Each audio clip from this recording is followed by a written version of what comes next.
Okay, I want to start with Saturday Night Live. Yes. Just a few days ago. I understand that's an important stage for you. That stage in the United States brought you into a lot of people's lives. How did it feel when you were done that second song when we were young? When I finished? Yeah. Oh, I mean, pure relief, because that show is so live. But it felt great. I nailed it to the best of my ability because my nerves are uncontrollable with live television. It's like different to when I'm performing live for my own crowd because like I get nervous in front of my own fans, let alone like TV when you don't even know who's watching. Yeah. But I felt really great, and right at the end of the last chorus, my best friend flew over from London for like my show and stuff like that, and I spotted her, like as the light went around, I spotted her, and I was like, so I felt great after When We Were Young, and I was just relieved it was done, and I was so relieved that everyone enjoyed it, and everyone at SNL were really chuffed, and I just wanted them to be happy. You gave a really genuine "I love you" at the end of that song. Yeah, my best friend. That to your best friend? Yeah, Laura. That's beautiful. So now 25 is out. It's already making history. How does it feel to be embarking on this ride again, this wild ride? It feels good. I'm less frightened this time, I think, because I experienced a bit of, the success, not a bit, I think the success I experienced with 21, I was a bit unprepared for. So I felt like I wasn't quite like equipped at the time to handle it that well. But I feel like I am this time. It feels a bit different. Yeah, and I feel a lot more grounded. I mean, I've never got carried away with myself, but being a mum, I have a very real life going on with my kid. Do you know what I mean? He's like in charge. So I feel really cool about it all. Actually, I'm pretty overwhelmed, and it's weird being in America because last time when I released 21, it was a staggered release. So like my album came out in England first and stuff like that. So being here for it all is quite weird because I feel totally like in my own bubble here. Out of my own bubble because at home I'm normally like just plodding along. So being here and it's just mad. Yeah, because that's a total big shift in what your life has been like the last couple of years. Yeah. To right now. Yeah. How are you holding up with the... Because I made a very conscious decision. I put my foot down that I didn't want a very long lead up. So it's only been like a 6-7 week lead up from when I did my advert for Hello to like right now sitting here. So it's actually, I haven't actually had time to think about it that much. Whereas I think if I'd had one of those long 6-month build ups, I'd be bored. I'd be bored already and everyone else would be bored. Did you know that? That's why you said short lead up for this album? I find it really difficult to engage with an artist for that long when I've heard the whole record before it's out. It's like, I love you, but I'm over it. Like, next one. Like, do you know what I mean? Like, and it fascinates me because I'm quite like Jurassic in terms of like, I'm not that up to speed on social media, and it's been a complete revelation with like this campaign, with how social media is now. It's like mind-boggling, and I think it's truly phenomenal and like astonishing with how much power the people have on Twitter. It's like, and Instagram, and I heard about Snapchat for the first time this morning. I'm literally that out the loop. I'm like buzzing on tea, by the way. I've had so much caffeine in my tea. That's good. But tell me to slow down if you want me to. No. But I just find it fascinating that everyone wants everything now, and yet they're doing like a 6-month campaign. It's like, that's cool. And that is really interesting. Now, since the time you've been away, all that social media stuff has just taken over. Yeah. Well, it didn't even exist when I released 21. I'm like 50. Crazy? I'm not even 22. I'm like 50. Hello, first single. Yes. You chose to go with that instead of Send My Love. Yeah. Why did you want Hello to be the first thing people hear? I think having been out of the game for so long, I felt like Hello was the perfect word to come back with. In conversation, let alone in a song, and because of how conversational the song is, and I feel like it represents my album much better than Send My Love to Your New Lover. I love Send My Love to Your Lover, and it's one of my favourites. But the rest of the album is more along the lines of Hello than Send My Love. So I didn't want to mislead people, thinking I was coming back with this like hey record, because it's not a hey record at all. I want to talk about the process of making this album, but I want to go back, start at the end of all the promotion and work around 21. Okay. That was a juggernaut. It was. Of a record. How were you feeling at the end of all that work? You worked so hard. I did work really hard on it. It kept getting interrupted with my vocal issues. And I had to have a lot of rest for my voice to recover, and then I would just get better, and then I'd have to go back and do something else. And I was never ever forced to do it. Because you felt better, you felt like you could do it, but really you should get better and rest some more rather than getting better and then being thrown straight back into anything. But I didn't want to let anyone down, so I did, and then it just escalated.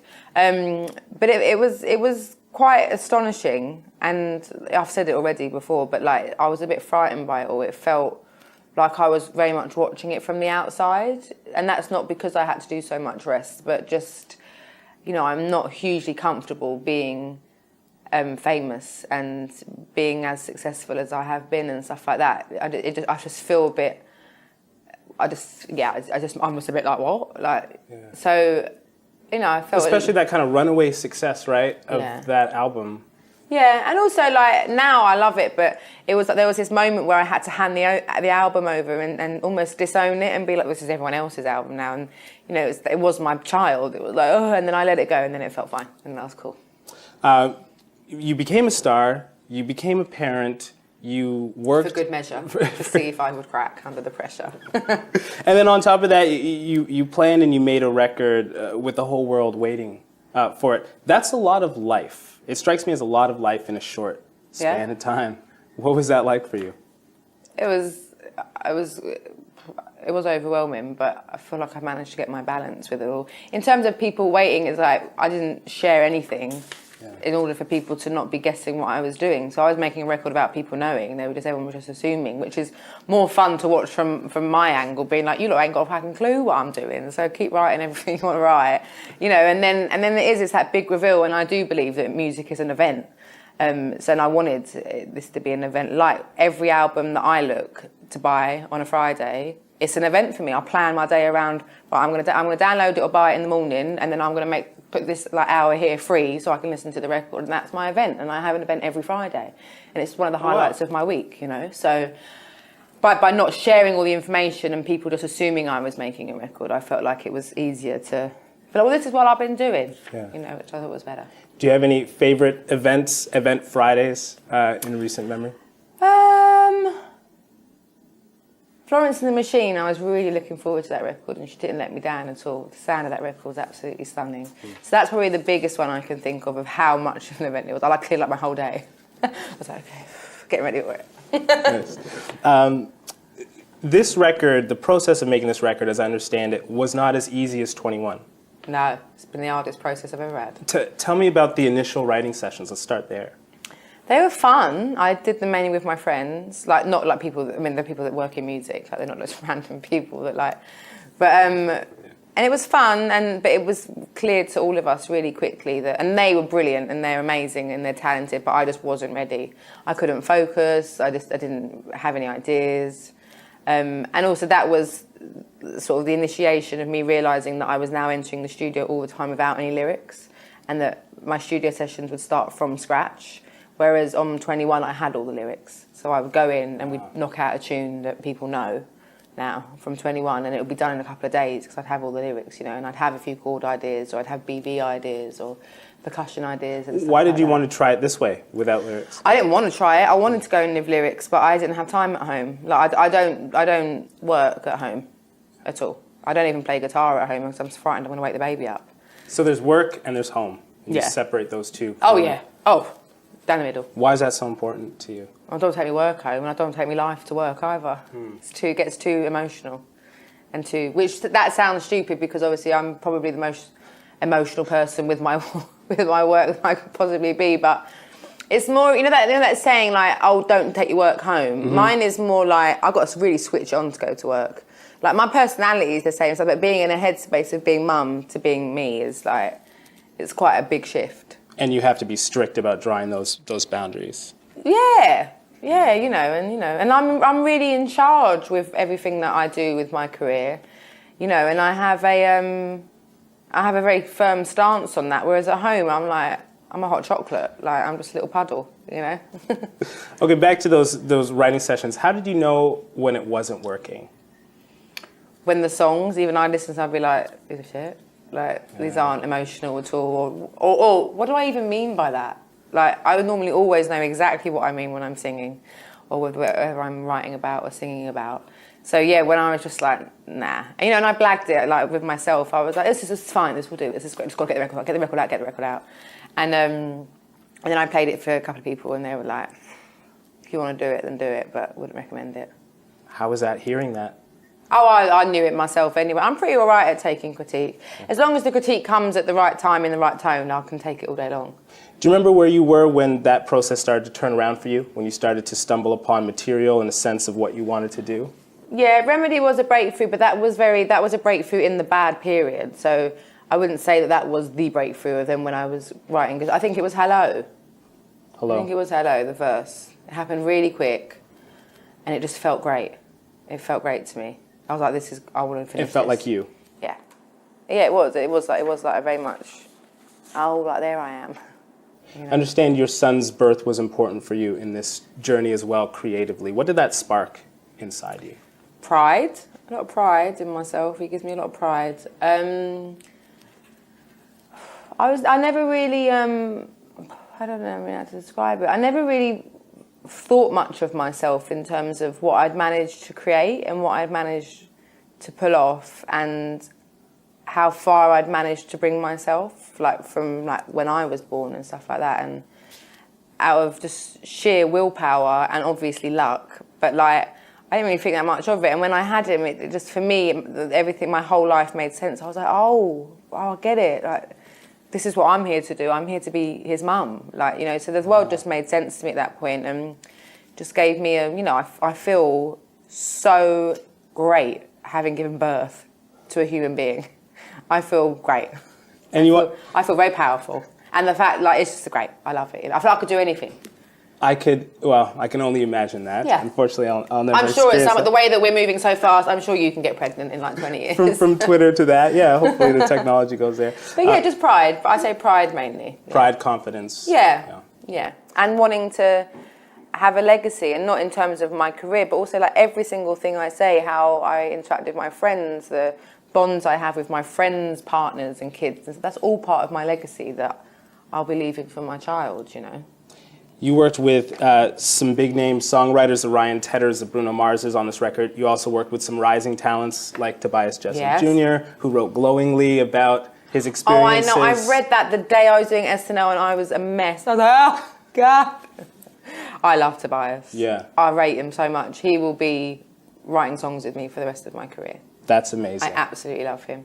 That is amazing. He's wonderful. What does that collaboration spark for you when you're writing moments like that with Tobias? They're just moments, like, and Tobias' one was amazing because he was I'd done the whole record in England pretty much. I did Remedy in New York really early on, I'd say before the record was at all taking shape. And we needed one more sort of last go at the album, and we couldn't really by we, I mean like me and my management and stuff like that, I couldn't really pinpoint what it was I felt the album was lacking, but I knew it was lacking something. And so we were like, let's go to LA, let's just get like a new environment. And sometimes when I travel, I get a bit uncomfortable because I miss home, and sometimes that brings something out in me that I can't access at home. And Tobias was my first session when I got to LA, and I hadn't travelled for years. And I got there, and it was the first session we just chatted absolute rubbish for like 5 hours. And then we got into the room on the piano and stuff, and everything we spoke about ended up being in the song. And it was just a moment. And I remember like someone I was with was sitting in the lounge, and someone that works with him was sitting in the lounge. And every time we walked through to go to the garden, they were just like, yeah, it was good. It was great. Like, and I just knew straight away, I was like, I loved him, and I love his voice and his piano, and I liked him so much. When we got on, I was like, something's going to happen here. You could feel it. Do you feel that magic right away? Yeah. Yeah. Any other particular memories that stand out for you of fun in this recording process? Yeah, Send My Love, Julie Lover, I did with Max and Johann Shellback, with Max Martin and Johann Shellback. That was a really fun experience because I was expecting some like out of this world approach, and it wasn't. They're fantastic. What were you expecting? I don't know. Like a cauldron, like, you know. Because they're the big hit cooking makers. Up a hit. Yeah, no, it wasn't like that at all. They were so nice, like, and they're so talented, and it was really amazing to just, like, I just started playing the guitar, and then they just oh God. They did literally just whip up, and it was just like, okay, all right, yeah, I get it now, yeah, good for you. You manage in your songwriting to be, I'm thinking of songs like River Lee, for example, to be so poignant and personal and honest, and at the same time, how do you do that and keep, at the same time, something for yourself? Yeah, that was not an issue. That was something that I was definitely up against with this album, because I did feel like with 21 that I didn't save any part of me for myself. But, you know, I think the key to it this time is that I haven't just gone, nah, this is what it's about. And I've skimmed the surface of what the song means to me and what I wrote them about. I just literally just like skimmed the surface completely. And I think I would like everyone else to decide what these songs mean to them rather than me telling them what they mean to me completely or what it should mean to them. There's a lot of nuance to that because people still have to feel it, and you have to feel it, as you said. You know when it's something that's honest, right? At the same time, to make it universal. Yeah. But also, I feel like when I wasn't giving very much of myself at all, that's when I was writing the songs that were rubbish. So I think it's just the sacrifice you have to make. And my worst fear is not being believed. That's my worst fear. So if that means I've got to give all of myself, then that's fine. Do you ever feel... I don't share my kids with the world, so that's me keeping something for myself. Yeah. Do you ever feel jealous of those songwriters that can just whip off stuff that's at arm's length from themselves and it works? Not jealous. I think I admire it. I think it's really admirable. And I think that's a talent in itself. The thing that moved me most about the album is the nostalgia in the album. And I heard this question of, how does one move forward well? Right. Right? And that captured this feeling for me of, how do you deal with people and places are still in your heart, but they're not in your life? Yeah. What did you gain from exploring that? Just the ability to move on, I think. I feel like in order to move forward, you have to deal with things. You can't just hide them. And I feel like my whole life I've just swept things under the carpet and stuff like that. Whereas by dealing with it all, which is because I was a parent and I only have so much capacity for junk now, I had to do those things. And it was great because it made me realise actually that all of the things I was holding on to, good and bad, they weren't that good and they weren't that bad. And it was just life, you know. So it made it a lot easier to let go. What do you mean? Well, like, you know, friendships when you've fallen out, relationships when it's like you're not in each other's lives anymore. Yeah. And like, you know, like summers, like summer 2006, I remember it as the most amazing summer because it was when I left college and I got a record deal and we were gigging. And it was amazing, but it wasn't the best summer of my life. You know, and I'm like putting these things on pedestals and being like, I hate that person. And they're not that bad and that wasn't that great, you know. So it's like, just find it. Like, you can always make your new ones, you know. So I just found it therapeutic and it gave me the complete ability to be cool and be chilled out about everything. Was it hard to go there at first? No, it was fun because I just had a kid and I couldn't remember who I was. I was lost in my own wilderness, you know, with like milk in my hair and stuff like that, tripping over my breasts and stuff like that. Do you know what I mean? So I was like, who am I? And then, you know, revisiting all those things made me find my identity. So you're already feeling pretty vulnerable. Yeah. Anyone who doesn't after giving birth, shut up. That's amazing. Were you able to put your finger on what it is that you do and what you offer to the world in the process of making this album? No, I have no idea what it is. I have no idea. I'm guessing the honesty. I'm guessing how candid I am in terms of the way I talk about things. But I don't know. I think sadness does connect people, but I hope I don't only bring sadness. I'd like to bring joy to people as well, but sometimes you find joy in sadness. Yeah. And, you know, I'm not a devastated person. I get my devastation out by writing my songs, and if that brings any comfort to anyone, then that's great. But I have no idea what all the fuss is about. I really don't. But people love you.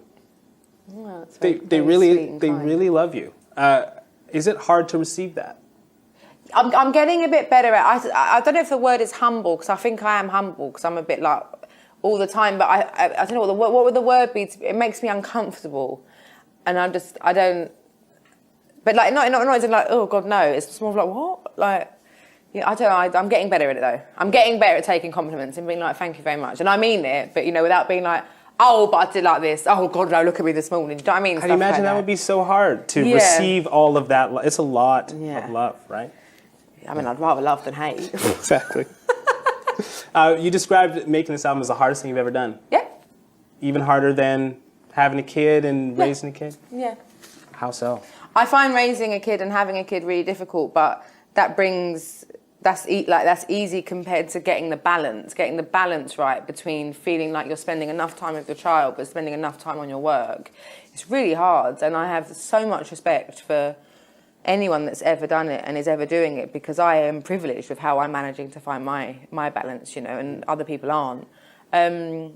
But just to be, I feel like the process of writing my record was so such a selfish act to do, being a parent, and because I was going to do something that he would rather me be at home, but also I didn't have to go to work to provide for my family, so I felt terrible. No more terrible than any other mum does, or any other parent, or any worse, any less, rather.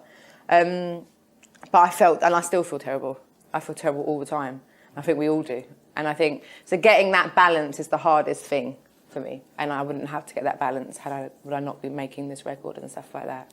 And the guilt of having a bad studio session and spending like 8 hours away, still regret it. Probably so hard to get your head around why you're doing it. Yeah. But also it was for myself, which I think you feel bad about it, but I was doing it because I think it's really important that I do it for myself, and I also feel like if I was my mum, and then when I was a teenager I was like, you did all that and then you had me and you didn't do anything, I'd be a bit annoyed. It's kind of important for a child also to watch their parent do what they do and be great, and Yeah, and I think it's great that he's going to see his mum being bossy. Let's talk about being bossy, being in control. Being in control. Not as in like you do this. No. It's not bossy, but I'm a boss. Yeah, but you're very in control. England we say bossy in a good way, like you're bossy. We say that too in Canada. Oh, you do? Yeah, okay, good. It's positive. But you are very much in control of your career. It's not an easy thing to do. How did you learn how to do that? Tell me about the process of learning how to be in control. Well, I've always been a control freak from a very young age, but I would credit my management for that. Like when I'm like really, really tired and I'm like, can you just decide? Like, I can't be bothered right now. No, staying up till 5 a.m. until you understand everything, and then you can give me a yes or a no with a good reason and stuff like that. So definitely my management. That's good management. Yeah, oh no, my management are great. And also they want me to make the decisions on everything, small things, big things, whatever. Do you know what I mean? So that... and it's my music, and I'm the artist. So why someone in a boardroom who's never written a record in their life should be making decisions for me? No. We are the artists, and we should be allowed to decide in every aspect. And I think I understand that it's only when you get to a certain level that you really get to be in control. But I think it's a shame that you have to be of a certain level, because people that are unknown as well, that are making records, again, it's their music. And the decisions of how they're portrayed and how they're to come across and how they look is no one else's business. But I feel like even artists at that level, if they don't start controlling it at that level, they'll probably never control it. I just think like when you're new and you've got all these people who you think know better than you, and don't get me wrong, I'm sure they do know better in lots of ways, but no one knows what's best for one person apart from that person and how it makes them feel. If they don't like it, they don't believe in it, it ain't going to happen if they're doing something that everyone else thinks they should do. I think it's about integrity and stuff like that, which all of us have, not all of us use. Speaking of integrity, I'm so impressed by the fact that you've really done it. Not just professional success, it's history making right now, but you've remained you. How have you kept both feet on the ground? By all accounts, I mean, I've only known you for 15 minutes now, but by all accounts, you're a very grounded person. How do you keep both feet on the ground? I'm British, so I think that helps. But also, I haven't changed my circle of friends, and my circle has definitely got smaller. But in terms of the core people in it, they take the piss out. I'm a laughing stock to them, and I run everything past them, and I mean, I'm not tempted in the slightest by anything that like being famous has to offer. Like, it's really lovely and it's a great luxury to dip in and out of it and to experience it, and I'm forever grateful of that, but it ain't real. So I don't feel like you can get attached to something that's not real, so I'd rather live a real life and be a real person. Speaking of which, tell me about your best friend that was in the Laura. Crowd. Yeah. Oh, she's the realest of all of us. Oh my God, like literally the realest human on the planet. Like, she's hilarious. We've been best friends since I was like 14. And we drifted apart for a little while, and then we got back together like as 21 came out. And she's just wonderful. She's a children's writer, but actually she's branching out now. She wrote a great sort of adult book called Lorelei, which is a fabulous mermaid book. But she's like one of the loves of my lives. Yeah. Is that why you love her? Because she's the realest person you know? Yeah, and she's just loved me since before everyone else, And there's like our love is so deep for each other, and she's married and I'm in a proper relationship with a kid, and it's all everything. All our lives are so serious, but when we're with each other, we're 14 again, you know. And you can't replace that time. No. In a relationship. No. That loyalty. And she was loyal to me even when we drifted apart. You know. How so? She just was. Oh. She experienced watching me from afar with her family like she was with me. She wasn't resentful, and she teaches me a lot about that, about not holding on and not being hateful.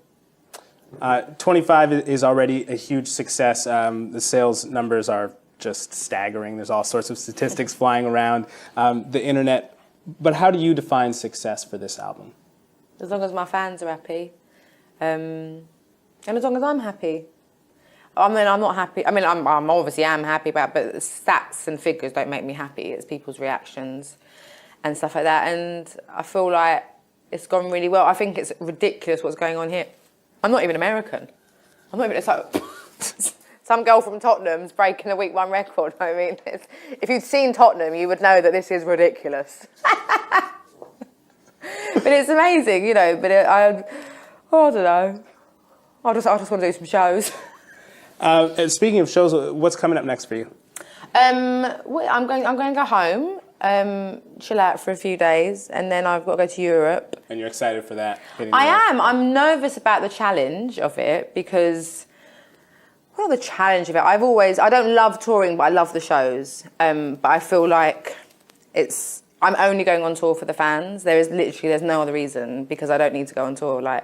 So to see the fans, and know in my heart that I'm doing it for them, and I hope that they know that as well, you know. So, and seeing them, because I didn't see that many people on 21 because of my voice issues, you know. Yeah. So yes, I'm mainly going to be doing that. I don't want to be. That probably helps though, going out on the road, knowing you're doing this for people. This isn't. Yeah. And it's an intimate thing, you know. I feel like with what is going on this week, with all those mad, outrageous stats, I feel like this is an experience that we're all having, that I'm having with my fans, and that we're all a part of something, you know. And everyone I've met loads of fans the past week while I've been here, and they're like, we are, and it's not I or you, it's like we are, and I'm like, we are. This is amazing, and it's just amazing to have this monumental experience this day and age with my fans, you know, considering that I'm not all over Twitter, and I'm not like, hey, I'm going to be here, I'm going to be there, come meet me here. I'm not like that, and we're having this amazing experience together.